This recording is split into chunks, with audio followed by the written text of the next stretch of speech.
Hello, everybody. Ooh, red nose today. I know so many of you get a great amusement out of that. But today's Friday the 13th. I know I haven't made a video lately. I wasn't really in the mood for it. I was doing loads of other things and keep myself creative. But a lot has gone on since the last video. But yeah, Friday the 13th.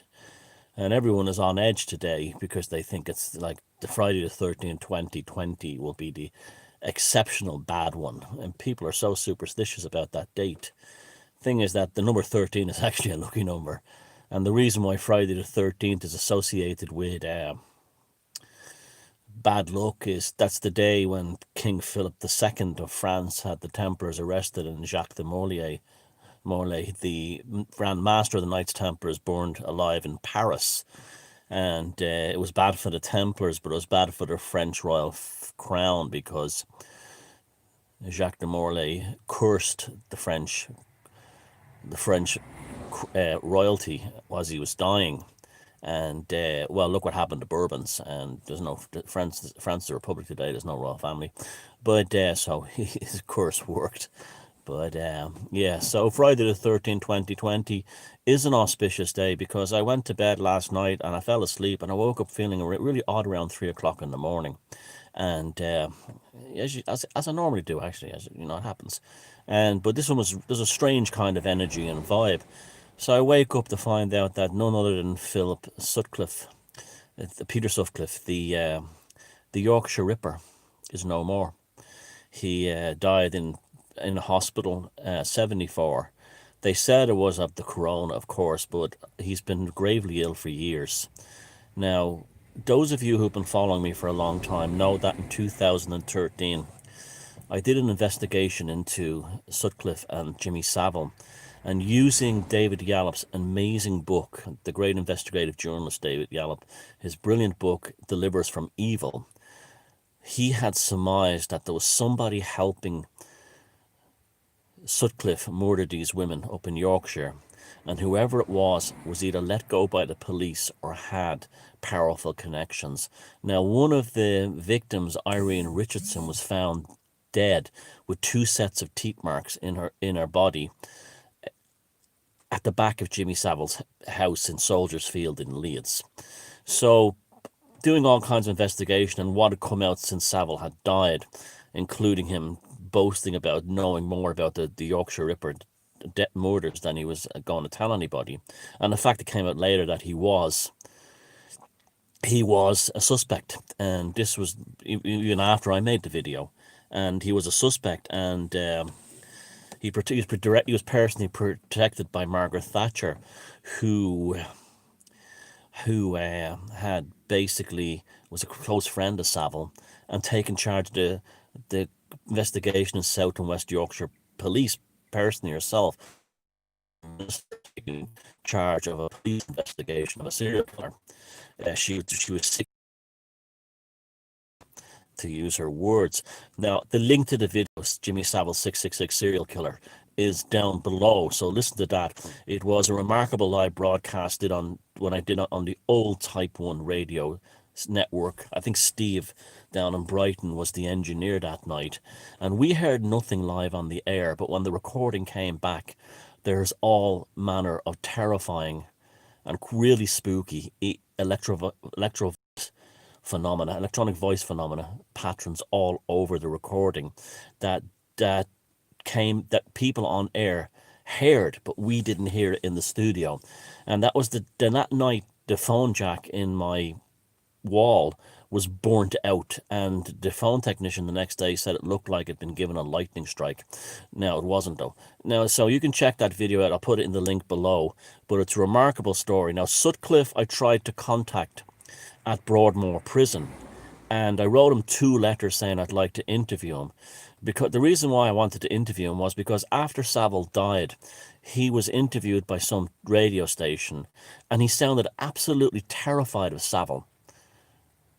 Still, like Savile, in death, Jimmy Savile had some kind of power and control over him. And so this was just setting me right off, and I said, I've got to talk to this guy Sutcliffe. I want to visit him at Broadmoor and interview him if I can. And I sent him 2 letters, as I said, and I never got an answer back, but I was contacted by his prison guard at Broadmoor, and he told me that he gets hundreds of fan letters from women and all kinds of people. A lot of women are sexually attracted to him. The whole thing with these women who are obsessed with fellas who are violent and sadistic, and so she was right. They were writing to him. So he said, "Oh, he would have got your letters and just like laughed them off and thrown them away." He wants to read letters by women telling them that they masturbate when they read about him killing other women and things like that. Yes, that's there's a disturbingly high percentage of society made up of women like that. Now, and you probably were in a relationship with one of them or you were friends with one of them. You know that they're turned on by things like being burnt with cigarettes and stuff like that, and drawn men who do things like that. And these pathological women do exist, and they're sort of like instinctually sadistic, but they put on a kind of a respectable front. And it's been well known for years. But these ones were writing constantly to Sutcliffe. And anyway, the prison guard told me that he's in terrible health. This is about 8 years ago, 7, 8 years ago. He's in terrible health because all he does all day is he buys, he just eats desserts and chocolates, and they get the people in Broadmoor Criminal Psychiatric Prison, they get a stipend, and he was spending it all on Chinese takeaways and pizza and delivered pizza. So his diet had been for since 1981, 82, his diet had been literally pizza, Chinese takeaways, and sweets and desserts. And that's, he had diabetes, he was very overweight, he had a heart condition as a result of both of those things. And so when they said he was killed by the COVID-19, it was just, he was gone, he was doomed anyway. Anything would have taken him out. But so he dies on Friday the 13th, 2020. So they save him. They save him for the ritual Templar Day of Sacrifice. An amazing synchronicity this morning is that a friend of mine here in Ireland posted a link to police had broken up a party down in Waterford. And it had taken place in a place called Templar Gardens. That was the first thing I saw. Templar Gardens, and in southwest of Ireland, Waterford, Carlow, Kilkenny, they're the Knights Templar heartland of Ireland. So it was like, wow, what a synchronicity that was. But check out the link below. It's like, it was kind of a legendary broadcast at the time, and both the download went viral, and the video has about 113 or 114,000 views at the moment. And it's definitely a good piece of radio, even if it's not real or anything. But those video voices, I mean, not real in terms of my theory, which I think I present a fairly good case for, but also the noises in the background. He was also connected. Savile was also connected to Moira Hindley. That came out. I was the one who said that he based his image on Moira Hindley in 2013. Again, when I was really investigating Savile big time, and the reason why I investigated Savile was that there was all kinds of things going around at the time that he was an occultist. I found absolutely no proof that Savile was ever involved in the occult in any way or had any interest in it. He was a devout Catholic and connected to the Jesuits. That's what his religion was, and that's why he went to mass regularly and things like that, and that's why he was connected to popes and bishops and cardinals and so on, and had access to all these Catholic schools and stuff like that. And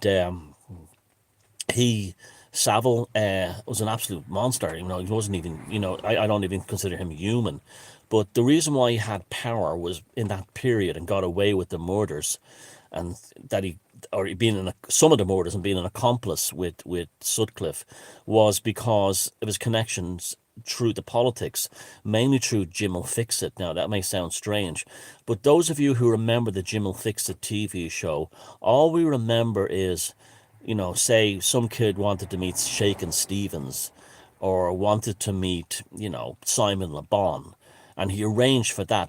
Or something funny, like a kid wanted to eat ice cream while being on a roller coaster.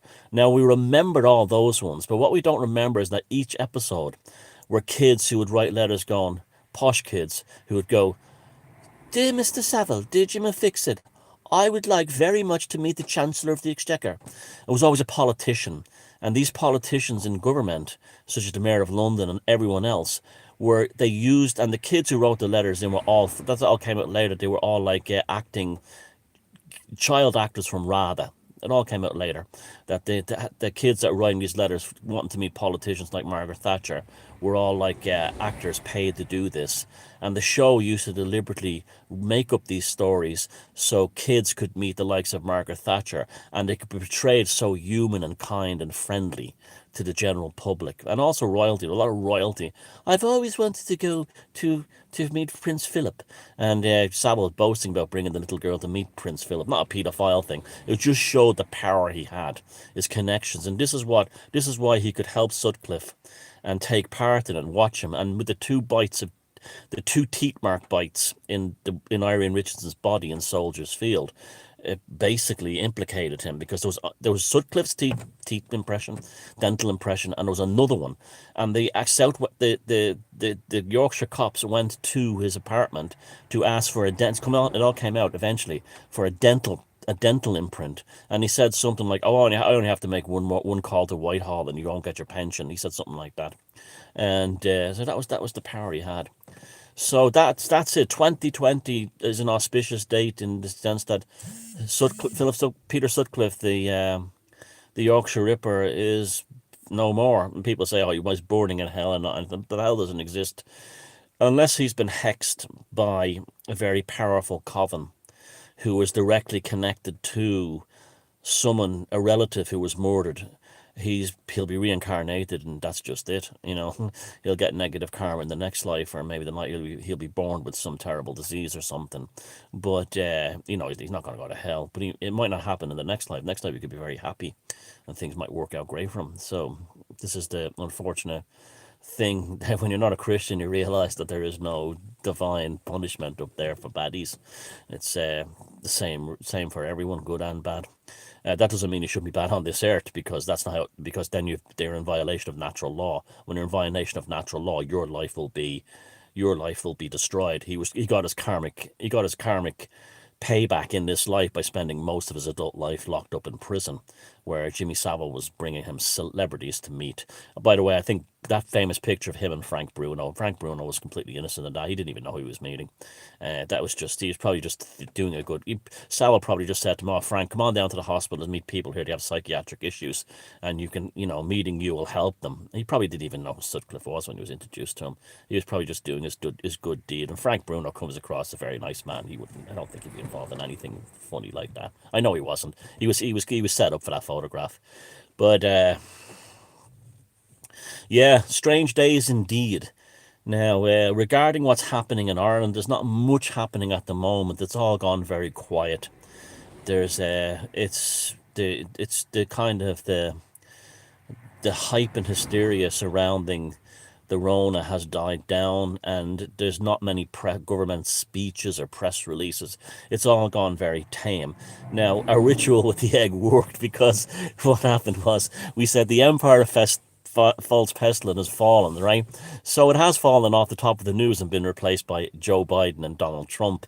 So we got instant results on that. It has been removed. Been removed. Once it's out of people's mass consciousness as the primary driver, it then loses its charisma and its charge, and it falls. So its archetypal energy goes into decay. So, a ritual work, and it'll only get better. Now, we didn't do that religion to have, like, the World Health Organization arrested. We got it we did that ritual to remove the power and the psychic energy of the actual whole COVID event. And that's another further proof that we were successful, is that Ticketmaster the other day issued a press release saying they were going to ask for either proof of recent testing of vaccines, or recent testing, a negative test, or proof of vaccine. And within 24 hours, they're like retracting that statement. It's just like there was a poll on all the Irish stations. How many are getting the vaccine? Like 13%, something like that. And it's just ridiculous. And it's not working for them. It's lost its charge, and like I said, it's things have changed big time with all that. And so congratulations, you took part in a mass ritual that was successful. And now, how does it feel when all these Jews who sat there for years said, "Oh, the elites are doing rituals. They're doing rituals on us"? Well, we did a ritual. This is why I always say to you, instead of holding up your crucifixes and living in terror from them, learn from them. The rules of engagement, the art of war. Now, talking about the art of war, the U.S. election is taking a very take. It's like this, swings and roundabouts. Now, before I get into that, there's a lot of nonsense being pushed on both sides there. I saw one lefty idiot posted a picture yesterday, a meme, and it was a picture of Hillary Clinton driving a prison bus, and it said on this prison bus, "Donald, get in." I mean, these lefties actually think that like Hillary Clinton is some kind of wonderful human being, and Donald Trump is going to prison for what? For what? He did nothing wrong. This is part of this Trump derangement syndrome times a million. But it's 333. I see on the numbers of people at the moment. But so there's, and on the other side, the Trump side, they're posting ridiculous maps saying that Trump won 400 votes and stuff like. Now we don't know yet. We're still waiting, and that's not helping you. That's bad juju. The memes, keep the memes going. The memes are very important because they are prime movers of consciousness. Because they, just like in the ancient Druids, a tempest of satires towards the enemies. And although they're not our mortal enemies, and that's personal, again, we're doing it because the same look. The reason why I supported Donald Trump's presidency in 2016, because it was to stop Hillary Clinton from not starting a nuclear war or any wars. Donald Trump has been in office 4 years and he has not accelerated or started a new war. That's incredible. I think the last one was Eisenhower, who was an extremely anti-war, anti-internationalist, anti-multilateralist politician, president. So since Eisenhower, he's the last one to have not done that. It's really quite incredible, and they hate him for it. Of course they hate him for it because the military-industrial complex that Eisenhower warned people about is what Joe Biden represents. And he's already banging the war drums. And he's even talking about Dick Cheney being his Secretary of State. Although I don't be surprised if Hillary Clinton emerges from the shadows again. Now, if you know, I don't. At this point, I'd be surprised now if Trump is not president. Yeah, it's every possibility that they'll have Biden, but to corrupt Biden in. But right now, it feels to me like Trump is going to be in for another 4 years.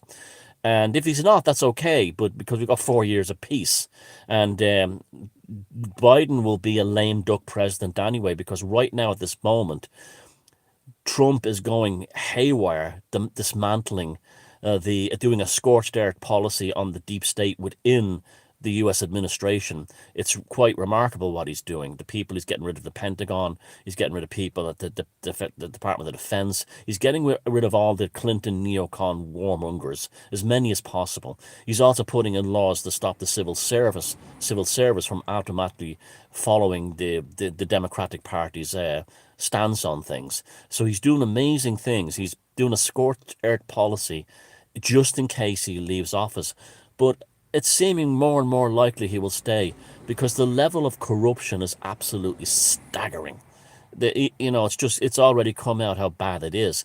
Now, both sides are in the denial. The ones who want Biden to be president are acting like there's flimsy or no evidence of corruption when there's shitloads of it, and then the other side are thinking, oh well, Clarence Thomas will and the judges at the Supreme Court will make Trump president just because Clarence Thomas wants to get him back for that whole, and it was a despicable hearing.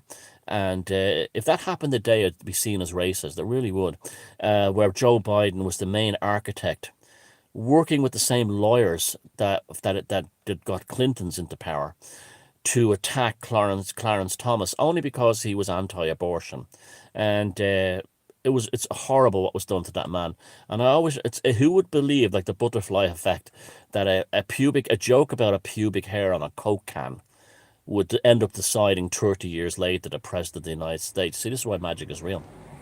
That pubic hair on the Coke can that Biden kept making a big deal about and kept feeding to the press as evidence of Clarence Thomas being an evil man. It was a black magic spell, and that black magic spell has now come to fruition with Clarence Thomas sitting over Biden like a sword of Damocles ready to take him down. But I don't think I know it sounds fantastic and it sounds like a movie or something like that. but I don't think Clarence Thomas would do that. I think Clarence Thomas is an ethical good man, and he would not do something out of spite. He's Men like him are few and far between in politics, but he's a man that clearly has tremendous ethics and intelligence and. I mean, you look at someone like Clarence Thomas, and then you look at someone like, how is he not president? Someone like Joe Biden is, could be, or and but then again, and I see like the normie boards are all going crazy. They're all saying things like, if Trump manages to steal the presidency, it will be like there'll be a military coup, and the troops will revolt and take over the White House. These people haven't got a clue about the United States. Firstly, if the military were going to support anyone, it would be Donald Trump. Main reason, because he kept them out of wars. People don't join the military to get killed fighting for oil. So therefore, they join the military as a career. If a war comes along, that's just tough shit, and it happened. You do your duty, but they're not going to rebel against a president who's very popular with the military, particularly branches like the Marines and so on. And all the families in the military love Trump because he didn't send their sons and daughters over to die in the desert, the last moment surrounded by lizards and beetles, for some oil. He didn't do that, and so he's got that support. This idea that they'll do that, they don't have a clue, and they don't understand how American politics really works. Now, the counting, some of the counts have been outrageous, like 101% in one county in Wisconsin. It's just amazing, really, and this kind of thing went on, and then they're finding people. They've got affidavits now, from people saying there was systemic corruption within the polling system, and with this being so close, it's looking like an Al Gore. You see, it was different than Al Gore in Florida with George Bush Jr. in 2000, because that was because of a voting machine glitch, a technical issue. This one is actually much worse. It's because of real proof of corruption going on, and Trump is completely right to fight this. We know. You see, I lived in America for a long time, and one of the things I learned about politics in America is there's two things. When they talk about the Republicans, they talk about the Republican Party, and the Republican, although it had the likes of the neocons and its fair share of monsters over the years, it's a party in the traditional political party sense. It runs, local district meetings. It recruits people directly. It has clinics. It has general branches and so on. It works like a very old-fashioned party. And this is why it's got that reputation of being a kind of a throwback to olden times. It runs very much on the old classic thing of community politics or local politics. And there's direct engagement and canvassing, that kind of thing. What I discovered when I lived in America about the Democrats is, and it's always referred to this as the Republican Party and the Democrat machine. And the Democrats are a machine. They don't. They are not a political party in the traditional sense. They use all kinds of methodologies, generally things like mind control and things like cultural marks. This is why and the Labour Party in the UK and just about all the parties in Ireland apply these same processes. This is why they're infatuated in Ireland with the Democratic Party in America, Irish politicians and civil servants. The democratic machine doesn't do old-fashioned knocking on doorstep politics. It uses things like political correctness, cultural Marxism, grooming celebrities, platitudes, fake self-righteousness, appeals to false morality.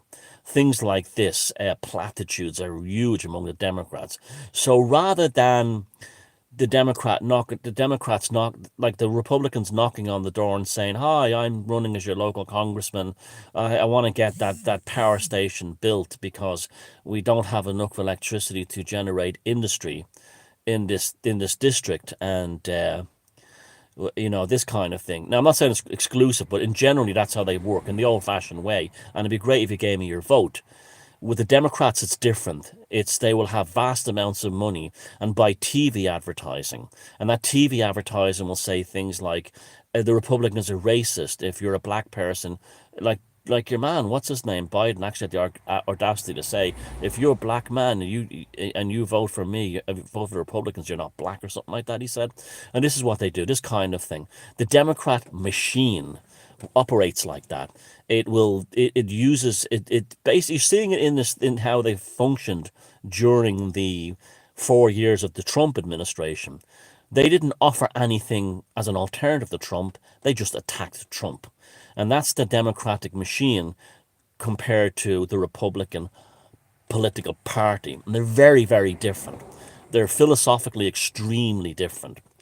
And a lot of the reason why the Democrats are the way they are comes directly out of what happened with Kennedy.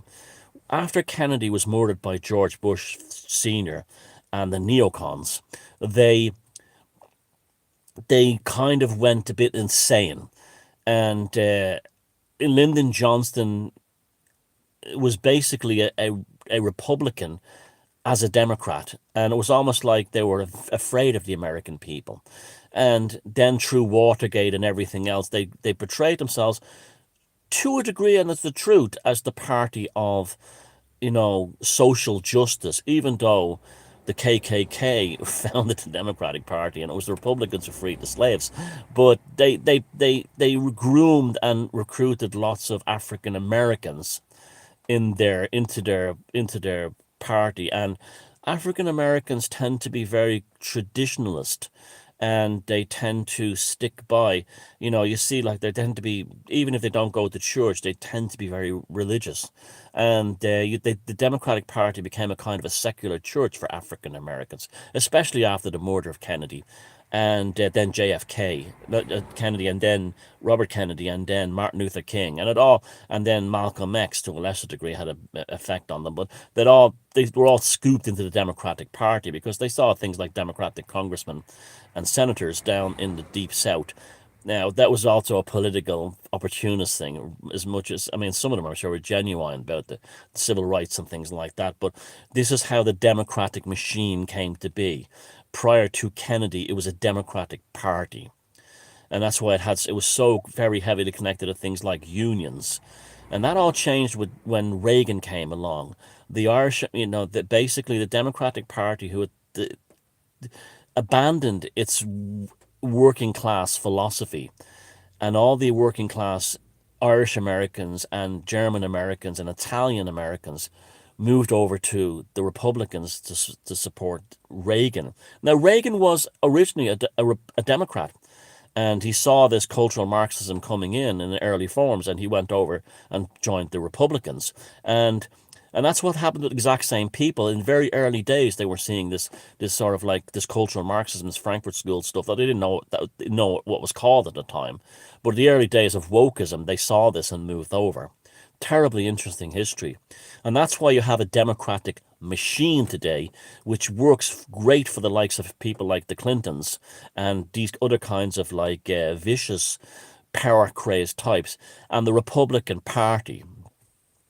And of course, then the ultimate irony of all this is that Donald Trump, although he's in the Republican Party and he calls himself a conservative, policy wise, he would be the same as JFK. And that's how much things have changed. That's why there's huge numbers of people within the American Republican Party who despise Trump. And if Trump doesn't become president with all this hullabaloo going on, it will be because of Judases and betray and neocons and Bush Bush operatives and people loyal to the neocons inside the still inside the Republican Party, who want war, who want this kind of thing, foreign interventionism and so on, that Trump was against. It's phenomenal stuff. It really is. But it's all part of 2020, and I'd be very interested to know. Like, check out the video. There's up on Sutcliffe and Savile below, and then leave your comments here on this, the current events and things, because I tell you, I've been so off in creativity land at the moment doing things that I haven't paid too much attention, and I haven't had time to formulate my own opinions on what's going on directly. So give me your own opinions down below, and it's a very friendly comment field below this. And also, the film on Odin called Who Stole the Allfather will be out either late tonight or early tomorrow, or at the very latest tomorrow night. And that'll be on the Beyond Room 313 channel. So please go over there and subscribe and watch that. I'm going to have a proviso on this. This is not an attack on Christians, or it's not me denying that Jesus Christ ever existed. It's merely a meditation on my own investigation, along with others who've pulled this up over the years. But also, I went into the ground and stuff like on this one, and I believe that that they they took the Odin or Wotan story and dovetailed it into the Jesus Christ story. You've heard me talk about this before, but I present the actual evidence now for that in this film. And so please watch that with an open mind. And again, if you have a belief in the sanctity of Jesus Christ and his message and are a Christian, it's not going to affect you in any way. It's not an attack on your faith. It's not me telling you to become a Nordic pagan. It's just telling you to just, pay attention and watch things, because the world is a far more interesting and complicated place than you're led to believe. Like, for instance, someone asked me today about the Satanist at Bohemian Grove. Now, I've made a video about Bohemian Grove, again, on the Beyond Room 313 channel. Bohemian Grove has nothing to do with Satanism. It's to do with classical paganism. And but people don't want to hear. They've had their truth gurus for decades telling them Satanism, Satanism, Satanism. They can't switch that word off out of their head. So from now on, if you're compelled and shocked at the machinations and the behaviors of the elitists and the globalists and that those scumbag psychopathic gaslighters who are running this world mostly, and well, the bullshit they get up with, stop using the term Satanist and use the term anti-human, because that will win you more flies. That will win you more bees than flies. Anti-human doesn't have this kind of religiosity connected to it, and it's also a Satanism is not like what people think it is. I mean, if the average person who thinks Satanism is evil was to read the Satanic Bible by Anton LaVerne, they'd be shocked. It's just a book of common sense and human decency. And even people they think that are pure evil, like Michael Aquino. I don't know anything about Michael Aquino. I don't even know he's still alive at the moment, but he's a fascinating character, and his writing on the occult is superb. And he was also one of the first people, and LaVey as well, to write some of the best esoteric analysis of the Lovecraftian mythos. In fact, Aquino's writings on the Necronomicon are fantastic, and yet not very few people know about them. So go explore, go fill your world with new information, and open up and stop being afraid. And you can start being immediately afraid of Friday the 13th. 13th is a lucky number that the esoteric types keep for themselves, and they make you afraid of. And it's nothing to do with bad luck, and it's only connected to Friday the 13th because of what happened to the Templars in France in the late Middle Ages, right before the Renaissance. And that's where we are now, right before the Second Renaissance. Love you all. Take care.